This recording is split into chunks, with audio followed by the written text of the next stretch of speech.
Oh, hi. I didn't see you there. Guess you caught me, my silly little habits.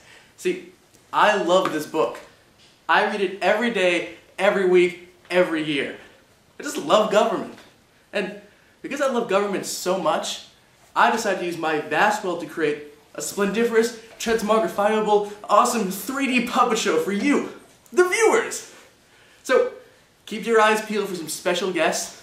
Brad Pitt, Jessica Alba, Mrs. Bureau.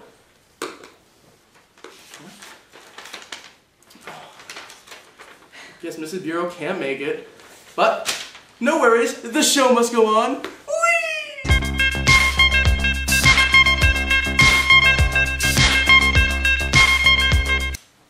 Hello. Hello. So, how about that James Madison, eh? Yeah, he's pretty brilliant, huh? Those Federalist Papers 53, 56, 57, and 58 are great, eh?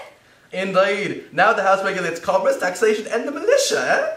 And now we can't overstep our power because of all the checks and balances, eh? But I don't like how there are so many people in the House, eh? But the good thing about that is that extremely strong views can be counteracted, eh? Oh, true. James Madison. What a thinker. Oh, pip pip. Aren't you? Oi, long time no talk. Oh, I know. So, have you read Madison's Federalist Papers 62 and 63 on the Senate? Yes, by George, I have, oh?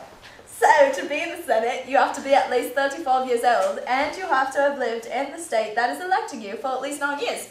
Yes, and the states decide. 2 from each state. This helps so the larger states don't have too much power. And they stay in 6 years, so they have a permanent motive, oh? Plus, the people won't continuously be changing, which means the opinions won't always be changing, and things can get done. Those Federalist Papers, got to love them, eh? Hey,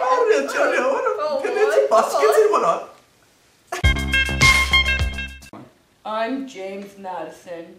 I believe Congress should have full authority to execute its powers and make the Constitution the supreme law of the land. States should not have their own foreign policy. That's a bad idea. The proper form of government has the Constitution as the supreme law of the land, no foreign policy for states, and only one form of currency for America. Also, our government will not be strictly Republican or federal. It will be both. I'm James Madison, and I approve this message. James! Hey son, how you doing? Well, not so good. See, I just failed physics, and I'm gonna have to repeat junior year. Whatever, anyway, want to learn about Federalist 10? Not really. I have to go tell Mom that I accidentally poisoned the dog. That can wait for later. Come on, I bet you're curious. No. Even a little? No. I'll give you $1. Ugh, fine. Okay, so, knock, knock. Who's there? James Madison. James Madison, who? James Madison, the founding father, you idiot! Anyway, one day James Madison sat down and was really, really bored, so he decided to write Federalist 10, a magical essay that talked about factions. What are factions? Hey, I'm the only one who asks questions around here, buddy. Anywho, factions are groups of people with shared political beliefs who try to advance their agenda. I don't know what that means. Nobody cares, idiot. So, Madison, who obviously had too much free time on his hands, was all like, "What the hizzle? These factions are mega bad. Left untouched, they can disrupt the fabric of humanity." Could you explain that to me like I was in AP US government class? Sure. So, Madison said that factions that were backed by the majority would be free to rule tyrannically over the minority in the most horrible ways possible. Unfortunately, Madison saw only 2 ways to halt the mischief of factions: removing factions' causes or controlling their effects. And because it's horribly impractical to stop the causes of factions without those liberty-loving hippies getting angry, he said that government had to control their effects. How does it do that? I was getting to that. So, government's able to control the effects of factions by restricting our personal liberties. Yay! Yay! Communist, how dare you cheer at that? I'm sorry. It's okay. Well, eventually, this guy named Jeffrey Barry was like, "Madison is the bomb. He correctly predicted that factions would erupt into existence. But I think that the concept of pluralism better describes America's government." What's pluralism? Well, if you weren't illiterate, You know that pluralism is the idea that political power is shared between a large number of groups, not just the voting majority or a small political elite.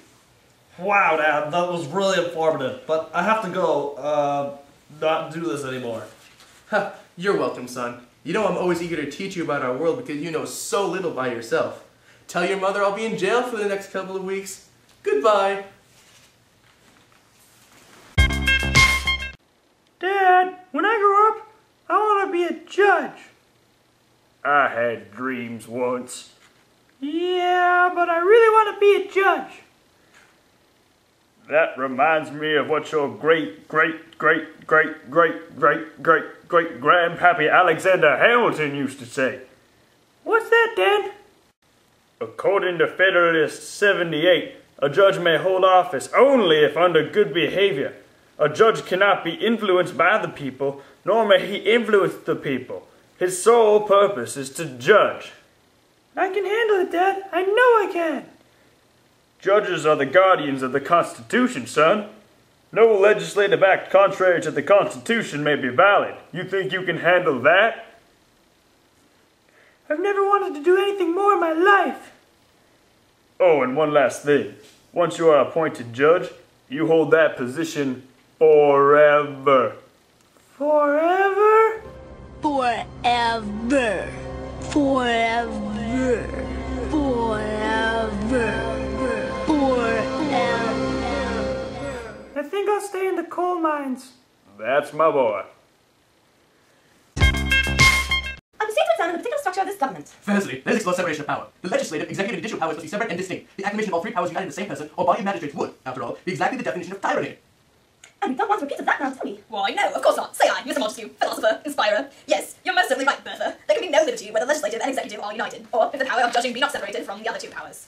Of course not. Yet, we must also remember one thing, that each department must not ever possess, directly or indirectly, an overruling influence over the others. Each branch must have its own power, yet its power must be restrained from passing the limits assigned it. But how is that so now? Right now, the legislative branch is everywhere extending the sphere of its activity. Yes. The executive power must be restrained within a narrow compass, instead of judiciary product usurpation by either of the other departments. So what do we do? Keep the branches distinct! Yet give the power to keep each other in line. Okay, so we need separation of the national branches. But what about separation of the state and national governments? It seems to require no pain to prove that the state ought not prefer a national constitution. I roll my eyes at you, sir. That would result in civil war. A union army would be formed against the dissident states. Yet the larger states would, without doubt, overthrow it. The recourses of the union would not be equal to the invadings of an army considerable enough to confine the larger states.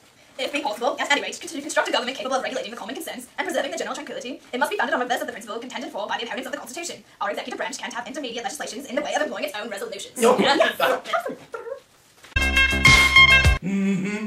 do it again, Mr. President. Now that you've been elected, what are you going to do? I actually have no idea. I didn't plan this far ahead. Maybe you should call Alexander Hamilton. Okay. Isn't he, like, extremely dead? Well, now that you're president, I think it's safe to tell you that the government has discovered time-traveling telephones. We get it secret from the people because if this got out, it would destroy Wall Street. Okay, let's give him a ring.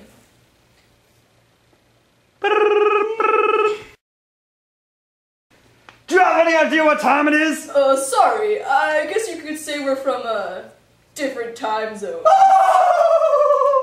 Oh, it's you crazy future kids again. What do you want this time? Well, I want to know how to be a good president. Oh my goodness, for the 11th time, a chief executive must recognize that without the people he has nothing. It's the elemental safety of a republic. An ideal republic may not have any need for a president, except that when foreign attacks or political unrest occurs, the people look towards the president. Oh man, that sounds like a lot of work. Can't I just have, I don't know, maybe a co-president to help? No! Under no circumstances may you invest power capital into two men of equal dignity and authority. Their differences would tear the nation apart. What? One president, good. Two presidents, bad. Oh, okay. Thanks, LEH. BT dubs. Look out for Aaron Burr. What? What about Aaron Burr? No, don't hang up!